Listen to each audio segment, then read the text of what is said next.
Ladies and gentlemen, welcome in to the 143, the honorary 143, of course. We are coming at you live for real this time with episode 131. We have made it back together again. This is a different setup than what you're used to seeing. We make do with what we have. Yeah, we're doing something else. Obviously, you're used to it being online, but this time it's a special treat because we are finally together once again. Yeah, these live ones, obviously we crush the online ones, but always love to be in the same studio together. We just live so far apart nowadays that we can't get in the same spot to record. It becomes a burden. Yeah. But tonight we had to get together, watch the Home Run Derby, of course. And tonight we're just going to bring you our mid-season MLB episode that we do every year for you because we're all about consistency here at Under Review, which is why we're going on 131 weeks in a row. Yeah, baby. But yeah, tonight you could call it what it was. I mean, it was there were some exciting moments to the Home Run Derby. There were some really slow moments to the Home Run Derby as they work to kind of get it to where it needs to be. It's not quite there yet. Yeah, absolutely. They just need to make it back to the way it was back like 10 years ago, whenever it was 10 outs. Just do straight up bracket play, 10 outs, no bonuses, no nothing like Bonus that. rounds are just give me 10 outs and then that's it. Exactly. I wholeheartedly agree. We can talk a little bit more about that here in a second. We'll get started with the stat of the week, brought to you by our sponsor, Andrews Logistics. And the stat, it's a phenomenal one this week. Marcus Semien has the longest hitting streak in Minute Maid Park history at 25 games now and counting because he's continued the streak. We just played a 3-game series in Houston, won the series 2-1. It was not pretty, but we came out with the dub. And Marcus had a hit in every game, at least one. And so you would assume that since it's an Astros ballpark, maybe an Astro would have the hitting streak. No. We beat them yet again in their own stadium. We've called Marcus Semien the Astro Killer, and that kind of proves that point right there. He just rakes in Minute Maid Ballpark. He just feeds off of adversity. Yeah. I mean, why are the Rangers just better than the Astros in their ballpark? I don't know. I couldn't tell you either, but that's what it is. So Marcus Semien, 25 games and counting, hitting streak at Minute Maid Park, leads everyone. And your player of the week is going to be Teoscar Hernandez, who becomes the first Dodger to ever win the Home Run Derby. This was obligatory, so yeah, nobody was rooting for him here at Under Review. You just never like to see the Dodgers win anything. No, you don't want to see a big team like that win it. No. Wasn't going for him, wasn't going for Bohm either. Obviously, he was going for Adolis until he blew it in the first round. Adolis was the first choice. Adolis actually was rolling, got to the bonus round, couldn't add anymore. He had a real shot to win it this year and blew it in the first round, which I kind of predicted he would. I'm just a realistic fan at this point. But Bobby Witt Jr., the hometown hero, he really had a shot at the championship to tie it out of Kansas City. Couldn't get the job done, but that is who we were pulling for ultimately after Garcia went out. And I mean, you got to hand it to Teoscar. He had a solid championship round. I mean, up until then, he wasn't great. The first round, he hung right on that cut line, and I kept thinking people were going to take it from him, but they didn't. Nobody did. And so, that was that. It's not really much else to talk about there. It was the Home Run Derby.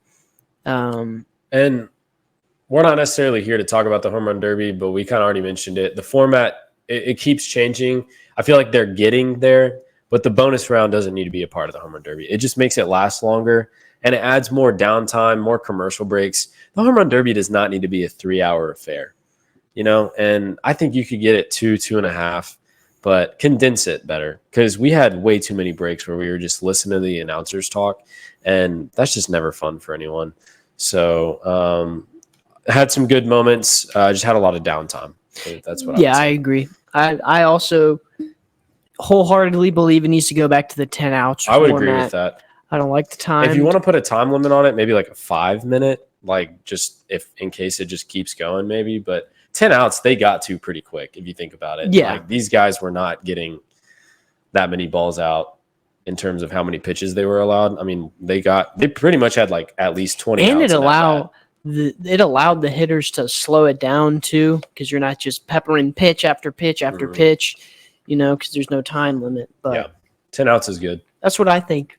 Make it 7 outs if you want. Yeah, just don't do the time limit. Do the out count. They're not going to do that. They don't really listen to us, but we're just trying to help save the sport. They're just dead set on sticking to what they have now, doing the time limit, and then just building on that, and then making more bonus rounds. I feel like this is worth mentioning. This could be your bonus stat of the week. I just heard the worst national anthem of all time at the Home Run Derby. Yeah, that was an interesting one. It was awful. And I don't know where they get a lot of these people from to do these national anthems. They tried to introduce this lady like she was some well-known country artist. 4-time Grammy nominee or something. And it's like, Never okay, heard of her, obviously. Nominee, like, yeah, I don't care. Give me the award winner. I don't want a nominee. Also, dude, I don't care if you won 4 Grammys. That was preposterous. Like, look, I don't sit here and say, Nick, that I can do like many things better than the pros. I could have sang the national anthem better than what we heard tonight. It was very disrespectful. That gave Fergie a run for her money, and I personally think it was worse. So it was bad, and the players were laughing at it. So they're normally pretty good at holding it. I felt like it was pretty disrespectful. I did as well. That was just my personal thought on it. But that's what we heard tonight. Let's dive into some baseball. For up to this season, we've got a few teams showing that they are pretty much already postseason bound. I mean, at the top of that list, the Phillies are just killing the Major League Baseball this year. They're just taking names over here. Yeah, they started out hot coming out of the gate. Hot. It was them and the Braves, and then the Braves kind of stalled out a little bit. Ronald Acuna got hurt. Goes down with an injury once again, and the Phillies just continue to be on that upward slope, and they've been hammering teams, and they're not really slowing down. I think something that surprised everyone would be the American League Central. Definitely the weakest division last year, and this year, those teams came out to play. I mean, the Guardians, the Royals, the Twins are pretty. I mean, they were the best team in the Central last year. But not very good. But they weren't very good. They're pretty solid this year. They're a lot better this year. And the Guardians, actually, all of these teams are teams that nobody talks about because they're not the Dodgers, Yankees, Mets, and Phillies, which are the 4 teams that get talked about the most for some reason. But the Guardians are sneaky good this year, and they could do some damage in the playoffs. Now, in the last few years, they've made it a couple times. Since their World Series run, they have been underwhelming. Very much so. Even when they make it to the postseason. But the Guardians are solid, Twins are solid, and the Royals are a young, talented team with a lot of potential. They're also doing well. I mean, if you think about it, and this is how sad this is, the Tigers are 4th in the division. They're a game better than the Rangers, who are only 5 games back from first. The AL West this year, unlike last year. Complete 180. Yeah, they kind of – Central and West kind of traded spots. Mariners are a game ahead of the Astros for first. They're only 52 and 46. I mean, they're hovering around 500. Obviously, you got the Stros and then us. And after that, the Angels. But Rangers are sitting 5 games back. We are very fortunate this year that our division is awful because we have been awful. We have not been scoring runs like we should. Our pitching's been okay. We have just not been scoring runs like we need to. We're scoring like 2 or 3 a game. Offense has been very underwhelming. Everyone has had a little bit of the injury bug here and there, and it's just frustrating. We have all these pitchers, too, that can – but the problem is that there's a lot of them injured. You know, we brought in Tyler Mahle, and he has not played yet. Jacob deGrom, we are still waiting on him to come back from Tommy John. Cody Bradford went down early on in the season. Josh Spores went down early on in the season. We just got him back a couple of days ago. Just got Scherzer back. And then missing Josh Young and Evan Carter too. Yep, Young and Carter were gone. Seager was down for a little bit. Heim was down for a little bit. Lowe was down for a little bit. It's just been struggle. I mean, here's the thing. We're not out of it, but we've got to really turn it on because the Astros are 4 games ahead of us. Mariners are 5 games.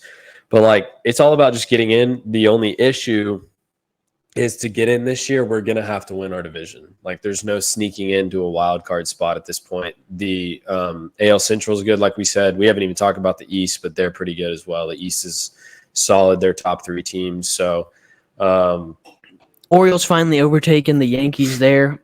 Orioles are hot. Yankees had a grasp on the AL East for the longest time this season, and then they just played a series between Yankees Orioles, and the Yankees blew it. Don't let that one. Don't let the Yankees record deceive you. The last they've been month horrible. and a half, they've been awful. They've been horrible. Which honestly, I'm sick and tired of the Yankees hype, which everyone is. This is why the Yankees are like, well, they used to be the most hated. They're the second most hated team in baseball now because of the fans and the hype they get from the media every year.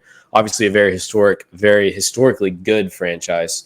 But in the last few years, it's start off hot and then they're awful. I mean, and then when they get to the playoffs, they always choke in the first round they play. But the Orioles have been bad for so long, and they were first in the AL last year and looking like they're on their way to possibly do it again. So it looks like they've got a good firm foundation.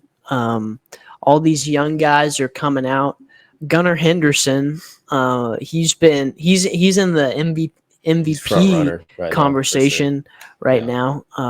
All-star. And Adley Rutschman's been good again as well. They picked up Corbin Burns in the offseason, a all-star starter. bona fide starter. Yeah. And then everyone else around them has been playing good as well. And so we've seen all these guys that were playing good for them last year continue on their success this year. And it's all really, really young dudes. So we're seeing that the Orioles could be a deadly franchise for a while now. Everyone has them going to the World Series this year. The way they're playing right now, everyone's saying Orioles, Phillies. I disagree. You know why? We're turning around here in Arlington. That's what I say. It's bound to happen sooner or later. What's going to happen is we have someone off of the injured list is going to come on. Josh Young. And they're just going to light a fire under this team that's going to take us to the promised land. We've said it time and time again. We said it last season. It's if we have Josh Young in the lineup, we're offensive. I don't know what it is. I mean, he's amazing. I don't know what it is. Everybody plays when he plays, okay? We need him back. And I'm tired of them pushing the date back. They did it again today. They pushed his return date back. The man's been out for months. Okay? Look, I broke my hand playing slow pitch softball one time. I was back 3 weeks later. Okay? Josh Young broke his wrist and he's been out for 3 months. I don't know how much time you need, Nick. They said 6 to 8 weeks, and then it was like that turned into 10, then it's 12, and it's like 14. And he looks fine. It just seems like he's never going to play again. I think he wants to get in there. I don't think it's it's him, but like let him play, guys. Anyways, we need him back and we need Evan back. Our lineup is struggling. I mean, we get past 5 hitters and it's like out. And so we need our guys back. That's one bright spot.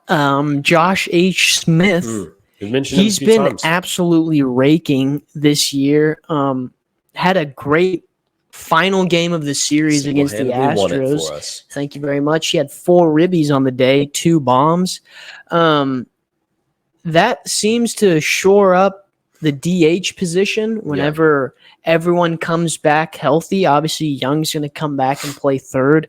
I would anticipate Josh Smith coming in and DHing, and then he'll fill in infield as needed when guys need a day off. I was about to say there'll be a lot of rotation with that DH spot when Josh gets back. I do think he honestly has the talent to continue to be an everyday starter whenever our team gets fully healthy and we get our regular infield guys back. I think even without making any moves at the trade deadline, which I know we will, like, we're pretty solid with the team we have right now. We just need everyone back from injury is basically the bottom line. But the AL West is going to be tight because we're all so bad. That's basically what the season's looking like.